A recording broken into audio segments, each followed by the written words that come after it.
Hello and welcome back to how to write your spiritual business origin story. In this video, we're going to talk about the nitty-gritty, how to do it, and first of all, why to do it. I'm going to give you a step-by-step process that you can follow to write an origin story for any new product or project that you created in your business. You can even write an origin story for your book. But before we get started, please go ahead and print out the handout that goes along with this so that you can record your thoughts as we go along in the journal. This is going to be a very interactive class.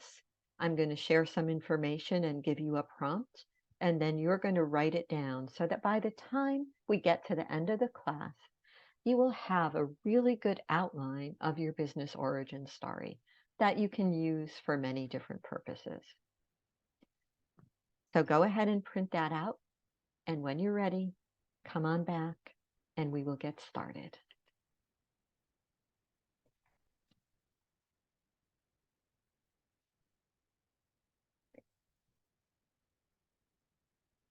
I'm delighted to welcome you to this course. My intention for our time together is to inspire you to step into your role as the Shero of your own spiritual business and to share your journey to entrepreneurship in an authentic way that establishes connection and trust with your prospective clients, customers, and colleagues. I hope that you'll come away from our time together with a new vision for marketing your business. By establishing that know, like, and trust factor that we know is so important through your own personal story, a rich story full of ups and downs, triumphs and challenges, and lots of lessons learned. So here's what we're going to cover today. What the heck is a business origin story, and why do I need one? We're going to talk about how to use the hero's journey framework to craft your story. And then we're going to end by talking about, once you have this story written, how do you use it in your bio, your website, and your marketing materials to help you establish better connections with people. At the end of our time together, you'll have everything that you need to turn your entrepreneurial journey into a rich, meaningful, engaging story that will attract just the right people to your spiritual business. So you may be wondering, what the heck is an origin story? And I think it's easiest to explain by example. So I think most of you are probably familiar with Wonder Woman. I'm talking here about the new Wonder Woman movie, but any version of Wonder Woman will do. So once upon a time, a young princess named Diana was born on a secluded island where she was raised by Amazonian women who were on a mission to vanquish the war god Ares. This origin story is the story of how Princess Diana learned to become a warrior, defied her mother, Queen Hippolyta, and set off on a quest to save the world. In the process, she was forever changed and became the super Shero we now know as Wonder Woman. Well, as you can see, there's nothing really esoteric or mysterious about an origin story.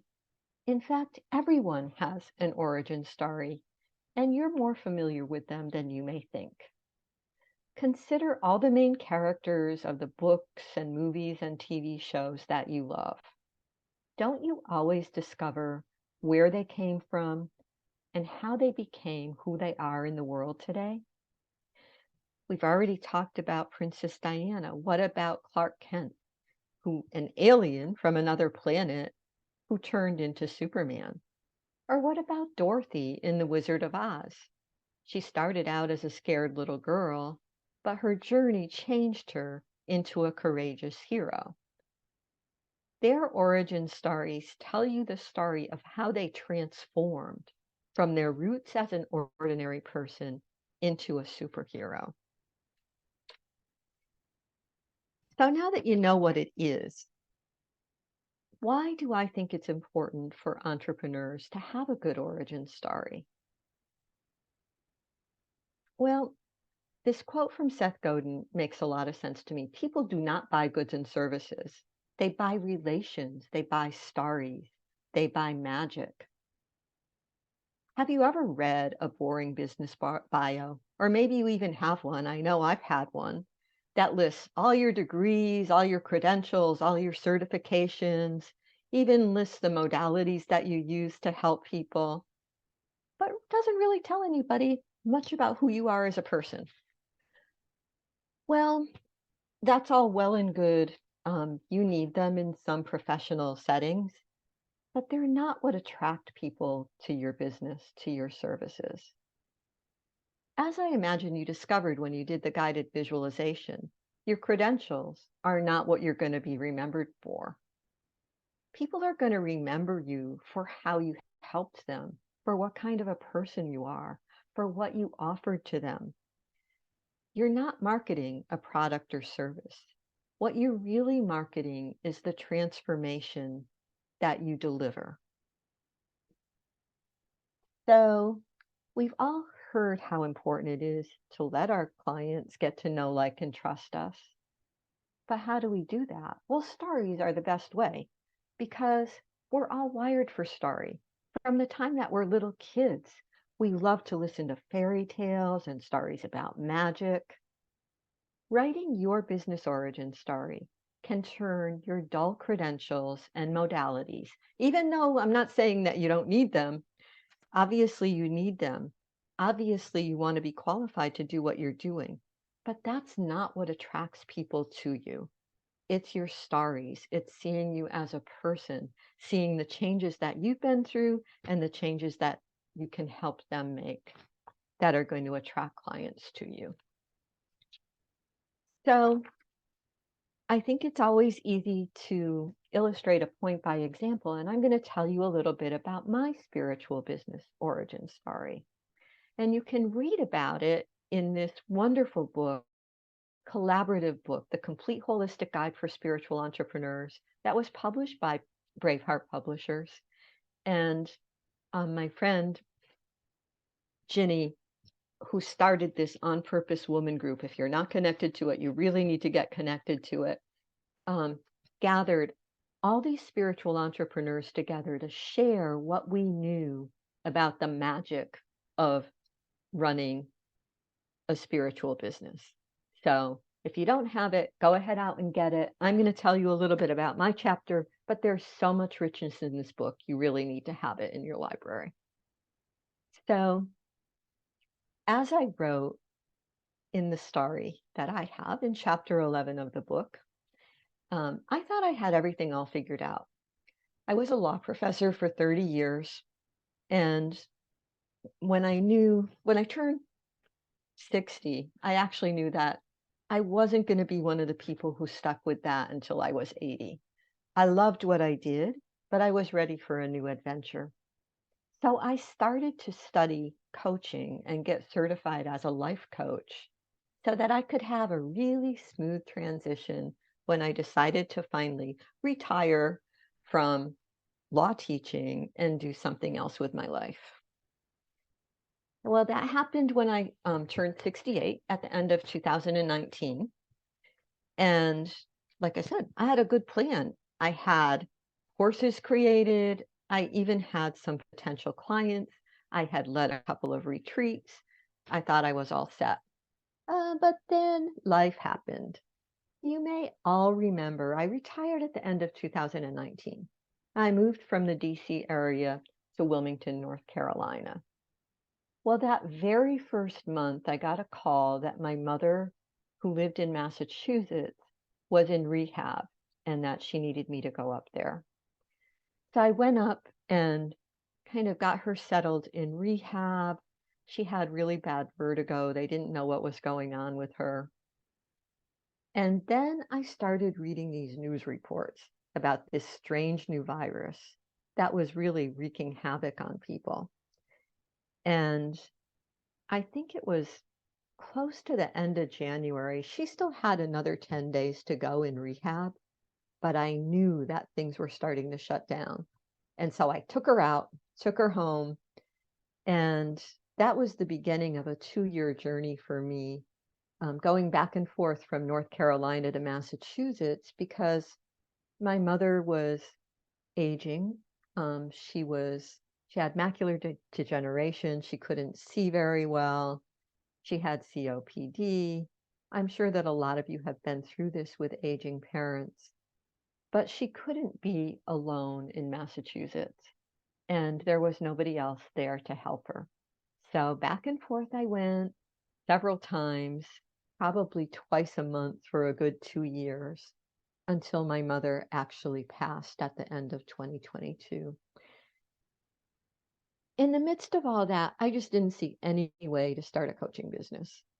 But I did still want to do something to kind of make my entree into the next chapter of my life. So I started to write a book.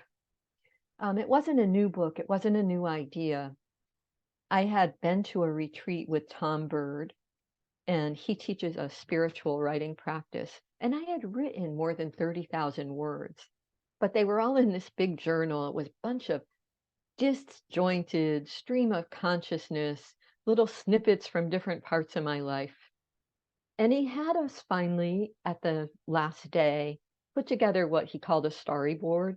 So you use Post-it notes on a piece of paper and you try and map out what goes with what. And I had kept that for 3 years. I had it sitting in my office and I pulled it out and I decided to turn it into a book. But you know what? It wasn't really a story that worked. So I had to go to a bunch of classes. I had to read a lot of memoirs to see what they look like and, how I could turn all this disjointed information into something somebody would actually want to read. And that's when I came upon the Shero's Journey framework that I'm going to talk about today that helped me shape all those ideas into a book that I was able to publish. And I've been teaching it to women on retreats ever since. As much to my surprise, women don't only want to be the Sheroes of their own life. A lot of women, a lot of us, a lot of women and men, we want to write a book. We know we have at least one book in us, but we don't really know how to get started. And it's a daunting process. So in the midst of all that, I realized, well, this is really my passion. I love writing. I've been a reader since I was a little kid. Books were my escape. I just never thought that I had what it took to be a writer. So I took the leap. I'm working on my second book. It's another memoir, and it's about the 70s when I was in my 20s and had a lot of interesting experiences, was during the Vietnam War era. And one of the things that I realized about that time, and the reason I think it's important to write about it now, is we're going through some very similar things in our country now. So enough said about that. Maybe you'll want to read my book when I finally get it finished. But that was my journey to where I am today. All that I do today is write, teach writing courses, coach other writers, and I love what I'm doing, but it was not a straight line. So you can see this quote that I wrote in the chapter. Don't let anyone tell you that starting a spiritual business is a straight road. Finding your mission for becoming an entrepreneur is more like a winding country path with lots of detours and distracting scenery. But if you stay flexible and open to the unexpected, you'll end up with something greater than a business. You'll discover the joy in the journey. You'll learn to flow with the current of the universe. This will lead you to your soul's purpose and the legacy you want to create with your services. And that is the story that people want to hear about from you. So let me tell you a little bit about this Shero's Journey framework. Because we're going to envision your path to spiritual entrepreneurship as a Shero's journey. As a woman or a man on the path to spiritual entrepreneurship, you know that it wasn't always a straight line. You had to overcome a lot of challenges and obstacles. You had to balance your quest for career satisfaction with your interest in nurturing a home and family, and with all the other interests that you have. Along the way, your life balance wheel might have gotten really out of balance because it's not easy for anybody to juggle all of those things. And along the way, your priorities may have shifted several times. Well, this is the path of the Shero's journey. It's not a straight line, as you can see in this diagram. It's a long and winding path with a lot of ups and downs. And framing your story this way immediately makes it engaging to other people. So let me talk about a couple of things you might think about in this regard. Think about an adventure story like Harry Potter or one of the Star Wars movies. The heroes, who are mostly men in those particular movies, um, follow kind of this traditional course. First, they're called to an adventure. They're called to do something that gets them out of their comfort zone and into the outer world. Along the way, they usually meet a mentor, but then they go through a lot of challenges, tests. They may meet some allies, but they also have a lot of enemies or challengers, I like to call them, who try to thwart their success. And they go along this path until they, in a movie, they always get the reward, right? And you just got the reward. You just got an award for your business. If you map out your journey in that way to the people who you want to serve, they're going to be attracted because they realize that you may only be a step or two ahead of them, but you've already paved the way. You already know the ups and downs. You know the pitfalls. And that's what makes them want to work with you. Not the fact that you're certified, not the fact that you have a fancy degree, not even the fact that you wrote a book. The fact that you have lived the life that they want to live and that you can show them and help smooth out the path. So I say one of the great things about being an entrepreneur is that we get to write our own story. We don't necessarily have a boss. We don't have anybody telling us what we have to do or how we have to do it. Um, and, you can play small. You can essentially kind of be the sidekick in your own business. But why do that? This is your story. Why not make yourself the Shero? To help others with your gifts, you have to step into your own power. That's the only way that you can empower others to do the same. All right, so we've talked about the fact that there's a lot of different kinds of heroes and sheroes. We've talked about Wonder Woman, we talked about Dorothy a little bit in The Wizard of Oz, but there's other kind of more not magical creatures. Like, think about one of my favorite heroines, who was Jo in Little Woman.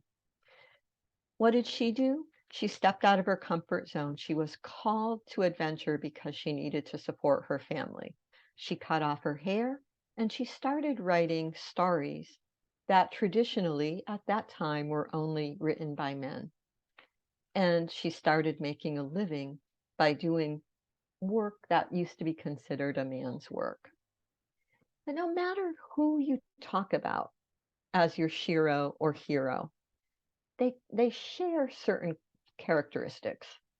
So Sheroes are authentic.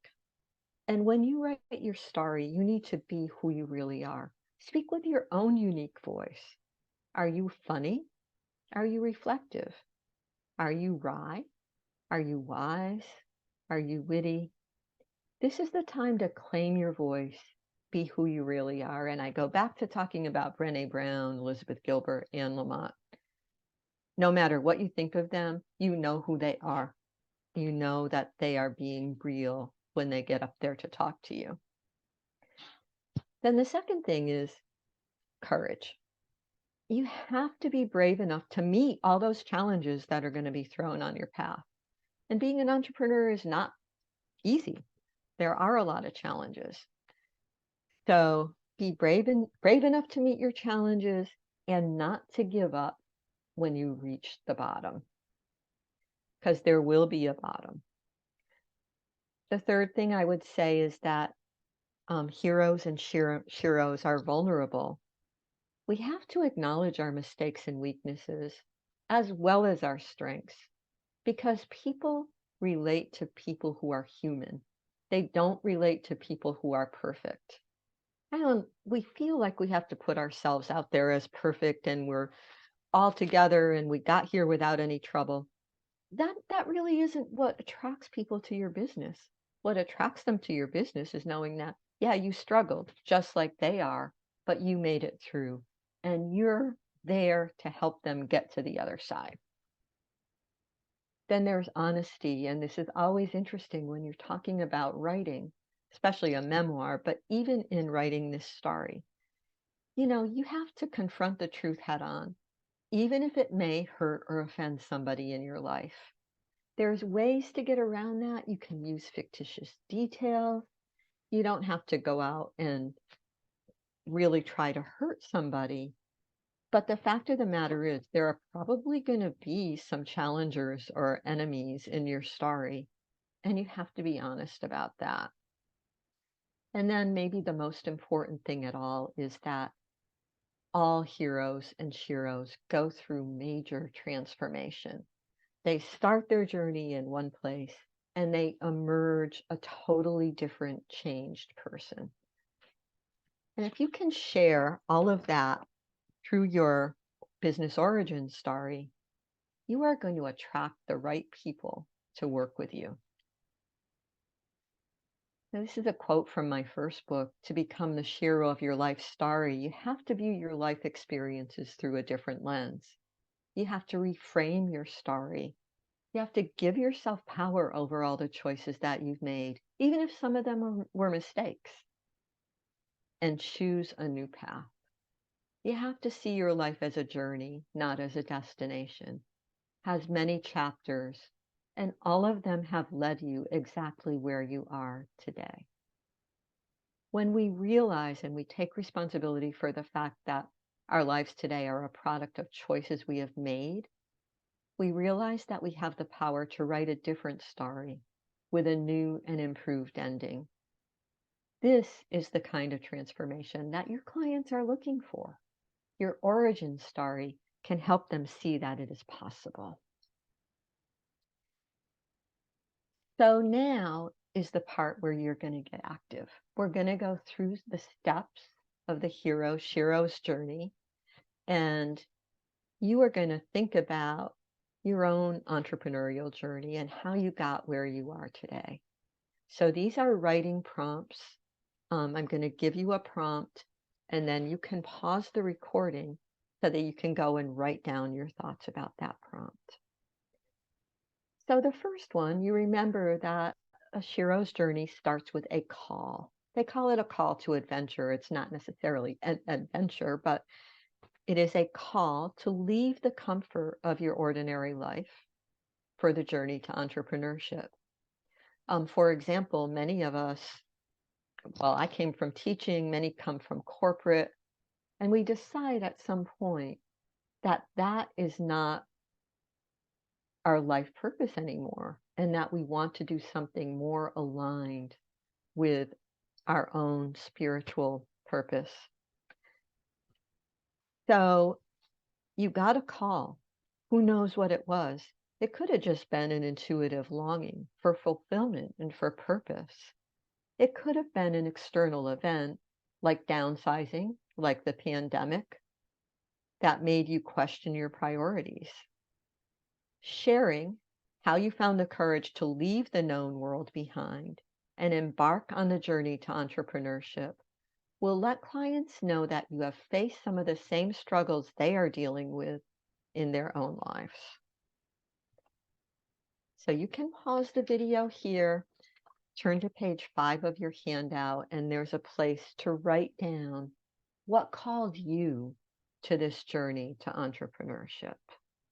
Where were you in your life when it tapped you on the shoulder? And what adventure did you think you were embarking on when you started your journey?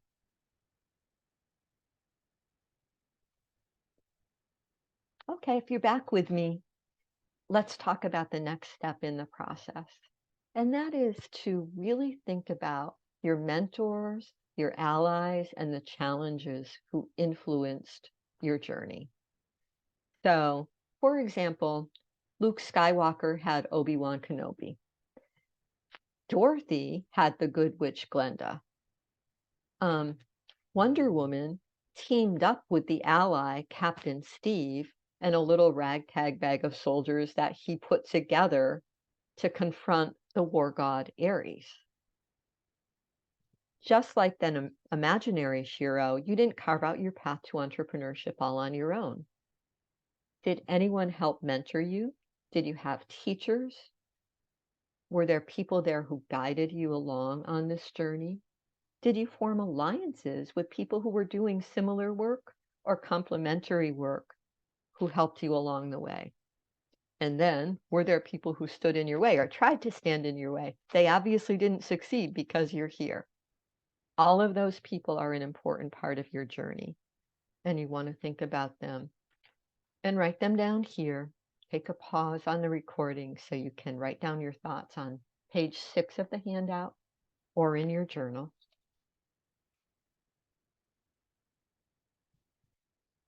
All right, if you're back with me now, think about this. Your clients are not looking for perfection. They want to be inspired by your ability to overcome challenges to get where you are today. This is your chance to share the ups and the downs, the good times and the bad times of becoming an entrepreneur. Tell people what challenges and obstacles you faced. Was it financially difficult? Did you have to make financial sacrifices? Did you have a steep learning curve on the technology? I'll raise my hand for that one. Were you surprised by how difficult marketing and sales could be? I can raise my hand for that one too. But just think about this. It would be a boring story if your path was smooth sailing. Your clients aren't looking for perfection. They want to be inspired by your ability to overcome the challenges. So go ahead to page 7 of your handout or in your journal and write down some of the challenges that you've encountered on your Shero's journey. Okay, if you're back with me now, let's talk about unexpected twists and turns. I told you about mine. I thought I was going to retire. I actually thought I was going to take a year off and travel. And instead, my mother got sick and we had a pandemic. There's always twists and turns. You know what they say, we make plans, God laughs, right? So when you tell people about those twists and turns, they really get to understand that you're exactly where you need to be to help them. You might not have planned to go there, but the way that you got there was a journey that led you to a place where you are now doing exactly the work that you're meant to be doing. So, think of it. We all sat on the edge of our seats in The Wizard of Oz as Dorothy tried to navigate the path on the yellow brick road, right? She didn't even know what the ultimate destination was. She thought it was a wizard, and it turned out to be a false hero. How did that work in your life? Did the universe put opportunities in your path that changed your direction and led to a bigger vision?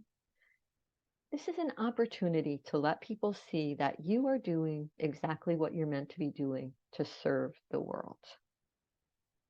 So go ahead and turn to page 8 of your handout and write down your thoughts about the twists and turns and synchronicities that led you where you are today.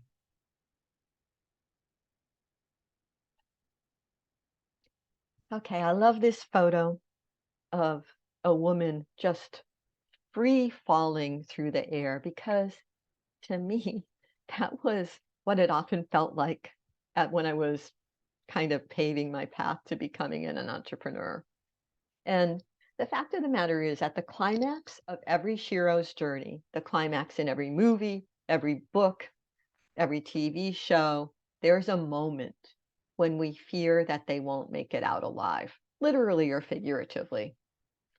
Joseph Campbell calls that the central ordeal, when the hero's caught in a battle to the death. Maureen Murdoch, who talks about it in more feminine terms, talks about the descent into darkness that women often experience when they feel like they have to put their feminine aside in order to pursue success in a patriarchal world. So, whatever it is for you, your story may not be that dramatic, but the audience still wants to hear about the times you faced uncertainty, setbacks, and doubts that you would be able to make it as a spiritual entrepreneur. So think about this.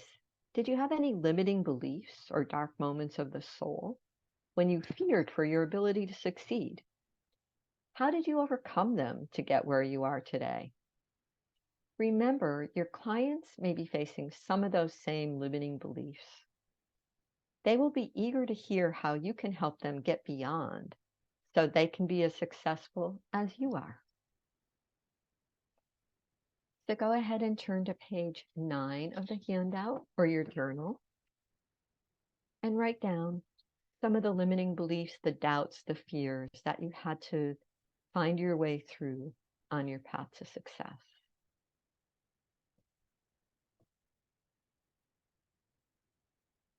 Okay, if you're still with me, this is the last step, and it is also the most fun of all. This is the part where you get to share your lessons and the rewards that you've learned on your journey to entrepreneurship. Your clients want to learn from you, but they don't want to be preached to. So here's where we lead by example. Show them what you have learned on your journey, but don't tell them how or what they need to do. So think about this. Have you achieved financial success and recognition? Are you happier and more fulfilled? Would you say that you're living a dream life right now? Would you say that you feel aligned with your purpose? This will let your audience know what you value most in life and how your services can help them live more in alignment with their own spiritual purpose. When you lead by example and show your clients how much you've learned, they will trust you to help them navigate their own journey. You don't have to be perfect to lead. You just need to be 2 steps ahead on the road your clients are traveling. So go ahead and write down your thoughts on page 10 of the handout or in your journal. And when you're ready, you can come back and we'll go to the final thought on this process. Okay, so maybe, hopefully by now, you see the value of having a business origin story, and you know some of the things that you're going to talk about when you write yours. But what do you do with it after you have it written? Well, there's so many ways to use your business origin story. And I wouldn't say that you go and you write a 30-page story and just put it up there on your website. No, you take pieces of the story, I call them little slices of life, and you sprinkle them everywhere that you want to establish authentic connections. For example, if you do have one of those boring bios filled with dates and credentials and qualifications, sprinkle in a few stories to bring it to life. Instead of telling people what modalities you use in your business, tell them a story about how you can help them. When you're invited to speak or give a presentation, don't start with your boring bio, but start with a story that illustrates what it is that you think that you have to offer to this audience. Show the audience that you've encountered some of the same challenges that they're facing. Think about the writers I've been talking about who happen to be my Sheros and Lamont. Glennon Doyle, I haven't talked about her yet. They sprinkle their advice liberally with stories that share their pain and their vulnerability. They don't pretend they're up there being perfect. They get up there, tell us who they are, so that we can see what is possible for us. As humans, we're wired to respond to stories. Of course, you have to have the skills and the expertise to back them up, but it's the stories that will attract the right people to your business. I want to end by thanking you for joining me in this class. I hope that it filled you with ideas and inspiration, and I would love to have you as a part of my community. If you join my mailing list, you'll get one of my best handouts, which is a free template for writing a story. You'll get lots of stories, ideas, and you'll also get info on upcoming classes and retreats. So if you're thinking about writing a memoir yourself, please stay tuned because I have a great class coming up soon called Jumpstart Your Memoir. In the meantime, I want to thank you. I know your time is valuable and your energy is valuable. I want to thank you for spending this time with me. And I hope to see you again soon. And I wish you all the best luck on your entrepreneurial journey. Thank you and goodbye.